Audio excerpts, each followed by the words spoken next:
Sorry, I just shut the air dryer off and hit the stop button, but that's what I'm going to use as billows. The coal won't give you, it will give you ash and stuff, but it'll burn a lot finer. A lot of it'll blow off. It won't look like this. But if you use charcoal briquettes or lump charcoal, which I said you can, but it is nowhere near as efficient as using actual coal, you'll also have a lot of the residue, much more, probably 2 to 3 times as much when you're done. So it's more of a cleanup. It's not as efficient, and I feel like I'm on Harry Potter right now. Woo! No, I'm joking. But yeah, so that's the basics of it. This is a lot bit, much more engineered than my first one that I did. Like I said, it's a clam shell.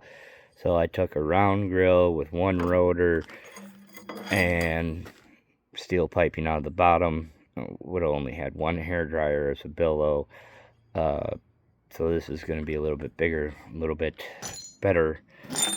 And it might be a trial and error for me. I might find that this creates too much of a cold spot, but being that this is over 1/2 inch steel right here, when I had the coal, it'll be more arched this way. It'll go lengthways, and I'll have a slot cut in over here for the longer project, so I can pull the steel through or shove it through and then pull it out however I want to do it. But like as I work it, I can work from both ends of it, so it won't be open like this.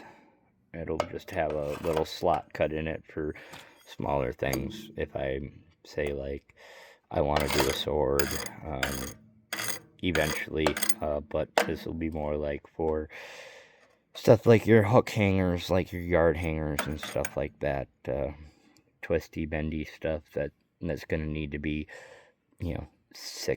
5 to 6 feet long. So, but yeah, she's heat treated, she's ready to go. Bricks are all dried out from being wet and drilled. It does produce a lot of heat. If you can't see, there's burn marks on the stuff already, and that's only after 2 heats with the charcoal. Ooh, I got a chip here. There's a default in the brick.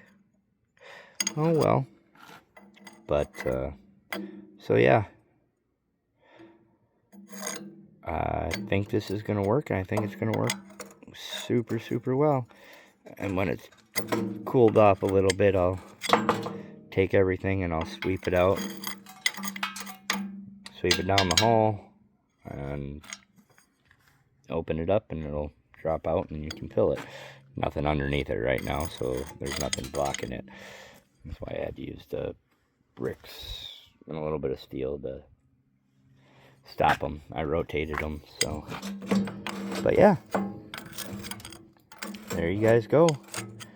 She is ready to be forged up. And like I said, the only downside with this is they do block up, but you're going to get better airflow and better longevity and durability out of fire brick. I probably could have put a bunch more smaller holes in it, but your basic heat, if you get the outside hot, the inside will stay hot. So you don't need as much air on the inside as you do the outside, because once everything starts to honeycomb, it retains more and more heat as the coal honeycombs. I might have some older videos from a couple of years ago when I still had the clamshell that I might have some of that stuff. Otherwise, I'll upload some new ones here. Next weekend, the plan is to get the coal. I should have my anvil. Got a little delayed, but that's not a big deal. And because I'm actually getting an old drop forged anvil, I'm not getting something from like Harbor Freight, which, hey, don't get me wrong, my little Harbor Freight anvil lasted me 10 years. Yeah, it took a lot of work and a lot of THC, but, and I did go, just so you guys, everybody knows, I did go with it's either 32 or 3800 degree refractory cement and fire brick. I believe the stuff that I used in my first grill was probably only like 22 or 2800. I paid the extra money for the higher heat. So hopefully this is more durable than the stuff that I had in the other one. But either way, from consistent heats like this, even in a professional setting, this is not a permanent thing. It will eventually need to be replaced. It depends on the amount of usage, how hot you keep it. If you do a lot of forged welding, it's going to deteriorate faster. But the great thing is you can either just throw this whole thing away and get another junk drill and build it, or knock it clean and rebuild it. And you're talking, for everything here that I put in, because this was, I paid literally, so if you include the hair dryers, I think I spent maybe $100 tops. I think the brick was 25. I got 6 of the thicker ones. They're 1 inch or 1.25 inches by 9 by 4. So I was able to cut them in half and have the blocking that I needed. I did think about keeping them and ordering another set, but I think this is actually going to be more than enough. The refractory cement, I think I spent maybe 25 on, maybe 30 for both, and I only used the one, and I don't know how much that is gonna, and then the gas to get the calipers, because I got those from a mechanic who, they're in a steel pile. I offered to buy them. He's like, you can take what you need. The grill was an old one that I had, and I found this steel.